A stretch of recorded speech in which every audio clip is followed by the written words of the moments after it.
pessoal, a paz do Senhor, tudo bem com vocês?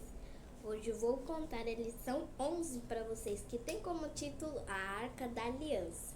O verso para decorar se encontra em Salmo 5:7, que nos diz: Por causa do teu grande amor entrarei em tua casa, adorarei em teu templo com profunda reverência. Mensagem central: respeitamos e honramos a Deus pela bênção de sua presença em nossa vida. Resumo da lição: morte e desespero em uma história de irreverência e descanso para com o que é sagrado. Descaso, não descanso. Referências: 2 Samuel 6:1-15, 1 Crônicas 15:16. Há na Bíblia uma história que deixou o povo de Israel amedrontado durante muitos anos. É a história de Uzá, o homem que tocou a arca do concerto e morreu na mesma hora. Por que Deus fez isso? À primeira vista parece ter sido cruel e injusto esse procedimento. Além disso, Uzá estava apenas tentando ajudar. Entretanto, ao conhecer a história real, você saberá que não se trata de um homem que foi morto enquanto tentava cuidar das coisas de Deus, e sim de alguém que sabia muito bem o que deveria ser feito e que mesmo assim escolheu fazer o que não era correto. Veja como isso aconteceu. Vou contar agora para vocês. Você se lembra dos filisteus? Eles sempre foram inimigos do povo de Israel. Durante uma das batalhas, os filisteus capturaram a arca sagrada. Os filisteus pensavam que com a arca sagrada em seu poder, eles teriam boa sorte. Mas quando a presença da arca começou a lhes trazer problemas e dificuldades, ficaram amedrontados e decidiram devolvê-la aos israelitas. A arca foi levada à casa de Abinadab e lá ficou durante 20 anos. Com o passar do tempo, porém, a arca tornou-se apenas um móvel a mais naquela casa. Para os dois filhos de Abinadab, Uzá e Aiô, nada mais havia de especial com ela. Quando Davi se tornou rei, ele desejou mostrar sua gratidão a Deus pelas vitórias contra os inimigos. Decidiu pôr as coisas em ordem, e uma delas era trazer a arca de volta para Jerusalém, quando seria uma bênção para toda a nação. Para realizar essa tarefa tão especial, enviou 30.000 homens com a missão de transportar a arca à tenda que havia sido montada para guardá-la.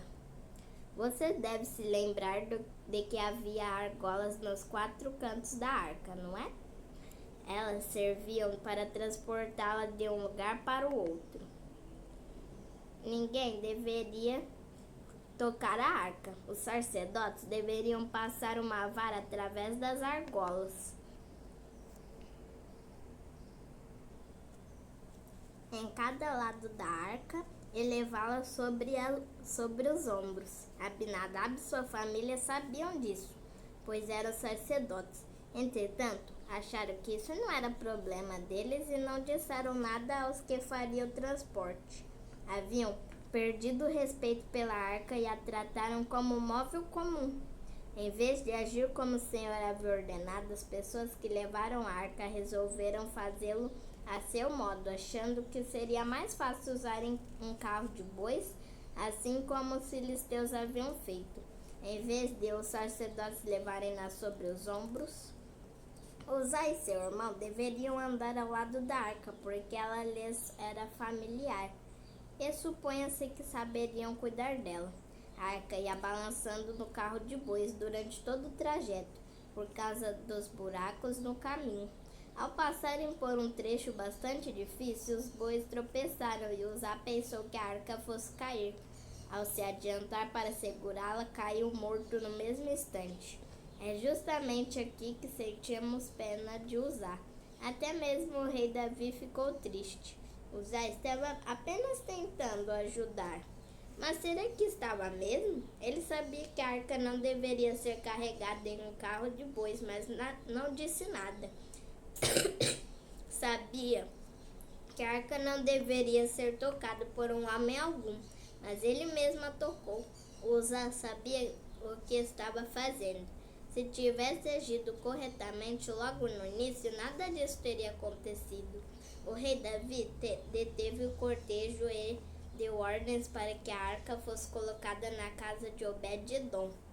Por 3 meses a arca ficou ali, e durante todo esse tempo a família de Obed-edom foi grandemente abençoada. Quando Davi ouviu essa notícia, compreendeu que a presença de Deus, quando tratada com respeito e honra, traz muitas bênçãos. Assim, ele desejou que as mesmas bênçãos alcançassem toda a nação.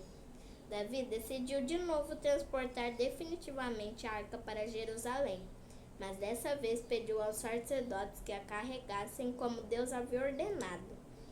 Cuidadosamente, os sacerdotes colocaram as varas através das argolas e as levantaram sobre os ombros.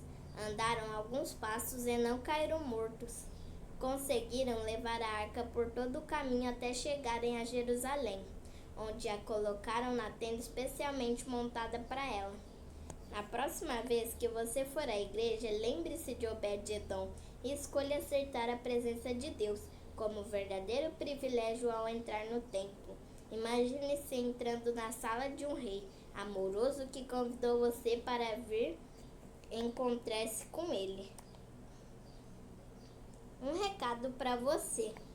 Tudo que é sagrado e pertence ao culto a Deus não deve ser tratado com descuido e indiferença.